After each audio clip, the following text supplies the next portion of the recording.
being a diplomat in Rwanda generally is an amazing experience. Obviously, just landing here, the day you land, the minute you land, it's an eye-opener. You see the amazing infrastructure and the buildings, and it's a little bit of a small New York. But being an Israeli diplomat, it has even an extra advantage, because I believe that, again, from the minute you land here, you feel this bond. It's almost like surrounding you. And it's an amazing feeling to know that, you might be the only country that shares this deep, deep bond between your country and Rwanda.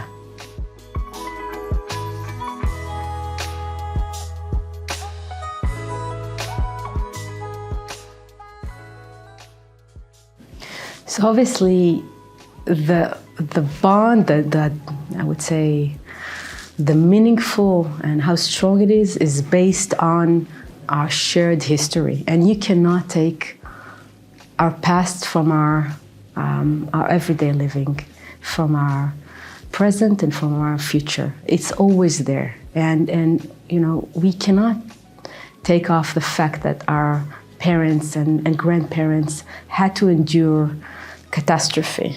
You cannot take from your culture the aspects of what it means, but it also the engine of our passion for life, our passion for success, our passion for progress, to be better, to thrive, because we know that we survived. We know that our countries, we were built on ashes, literally on ashes. We were built on misery, and we have hope. And this is a very unique setting for a country. And in terms of history, you're only 30 years old, and Israel is also young. We're only 75.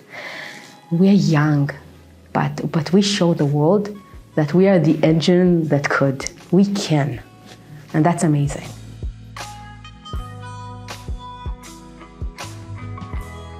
So again, I'll be honest, there were 12 ambassadors that presented the credence. You don't get a lot of time. But, and I have to say it, your president, he has this aura of power and charisma. Even if I met him for only 2 minutes, I felt so humble, because I know what he's done for this country. And we discussed shortly the potential, what I want to do, the bilateral relations, how much we've done so far, and where we can take it. And in 2 minutes, you can actually, convey this message, but also you stand in the room and you feel that you meet a living piece of history, and it's really exciting.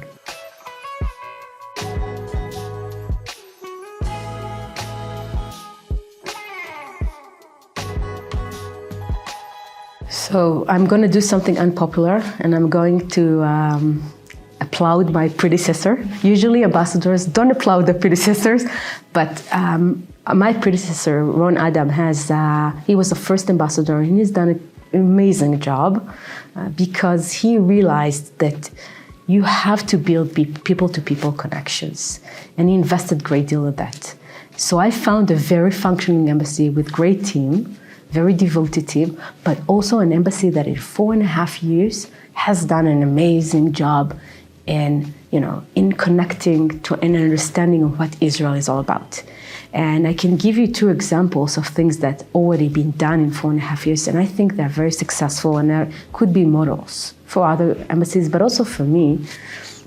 Every year we send 200, and from this year, 250 students to Israel to learn and study in Israel. So they get all the experience of working in Israel, understanding how the agriculture field is doing in Israel, also working hands-on work, getting money, being paid, and study. And then they go back, and I've already met a group of 20 alumni.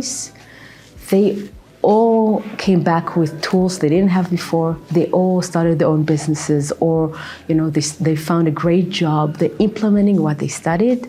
And I think, again, we are very similar. We are small countries. So learning from each other, understanding how Israel is done in agriculture, what was the miracle of Israel, how we made this very dry country a successful country. This lesson then being implemented here is a great model. And for me, I want to continue sending every year 250 students. Maybe we can find different other fields to work together. That will be a success story. But also, Israel is the only country that has an excellence center. When you go and visit, it's here in Kigali, in the outskirts, a huge infrastructure of greenhouses and drip irrigation. And we saw, avocados that were right now have been already exported around, even outside Rwanda. But what we do is we bring farmers to learn how we do things in Israel through this center of excellence. And we provide knowledge, education. We share openly what we've done. And you also have a demonstration farm. And that's why we call it excellence, because we believe that the value of excellence, we can share it with Rwanda, and it's been an amazing experience.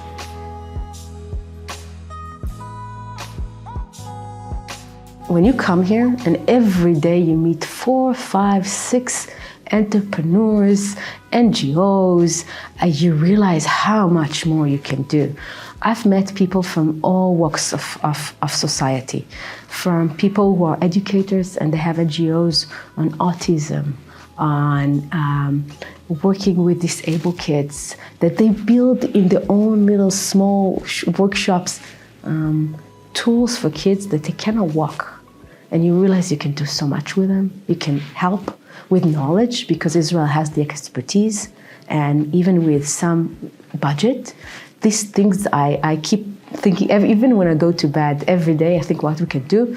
We just now gave in the last week almost $10,000 to different NGOs and initiatives that we believe in, from NGOs that deal with education, to NGOs that deal with giving some tools of computer skills, all this. So we donated computers.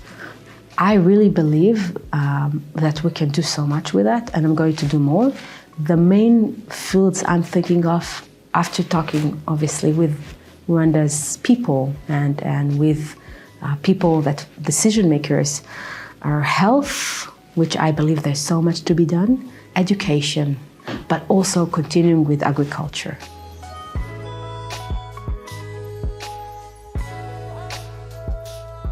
I have to start by saying that I found this country already very well based. The people I've met so far, I'm saying it even humbly, are smart, educated, people, resilient people that have ideas. So I'm not coming as someone who wants to change, because the society already is incredible. What I want to do is to have this bond deepening. So one way that we're thinking of is renewing the direct flight between Israel and Rwanda. By that, we'll have many more tourists coming and seeing this wonder. Instead of flying 12 hours, when you have only 4.5 hours, it's much more attractive. I want to have more tourists coming in. I want to have more business people coming in. I want to increase the number, when you calculate the number of business people that come here, and the number of deals that are signed, the numbers of export and imports. I think if we can increase trade between countries, it will be amazing. I want to see more people coming here and enjoying the country. And at the long run, I want to see Israel investing in every field here. And Rwanda is also coming to Israel for religious purposes, for tourism purposes. Seeing this great country, I believe it will take this relationship even to the next step.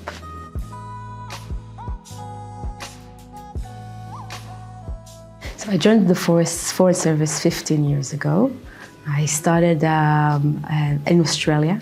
I worked in Australia for over 3 years. And I continued for 4 years at the headquarters as assistant to the Director General, political advisor, and then to Washington, D.C. for over 3 years. In the last 4 years, I was the director of Israel-U.S. bilateral relations. So altogether, I can say my field of expertise is the U.S., mainly government, and just politics. I love politics.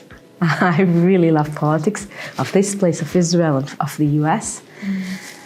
That was my passion, but I really wanted to have some change. I really wanted to see more of Africa, and I really wanted to see more of Rwanda because I heard so many good things about it.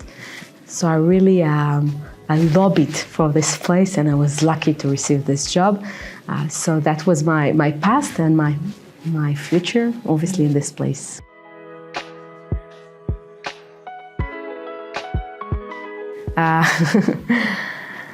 You have to be open-minded. First and foremost, you need to want to work hard to really understand where you are.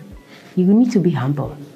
You are not, you don't come to a country to teach anyone. You come to learn.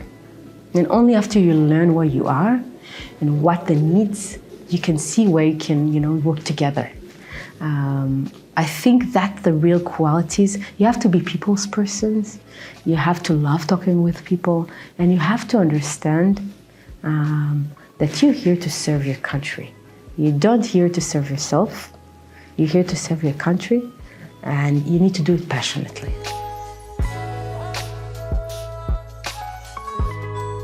I'm a family person. I have twins. They're toddlers. They're 20 months old now, almost. I'm proud to say that I'm 100% mother when I'm not at work, and I'm 100% diplomat and ambassador when I'm at work.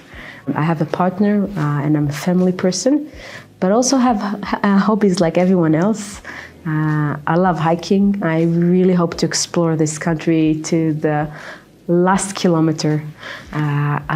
I love to see the nature. My favorite place is the forest. I almost named my child the forest. That's how much I love the forests. I love sports. I love hosting, and I love to laugh. That's who I am.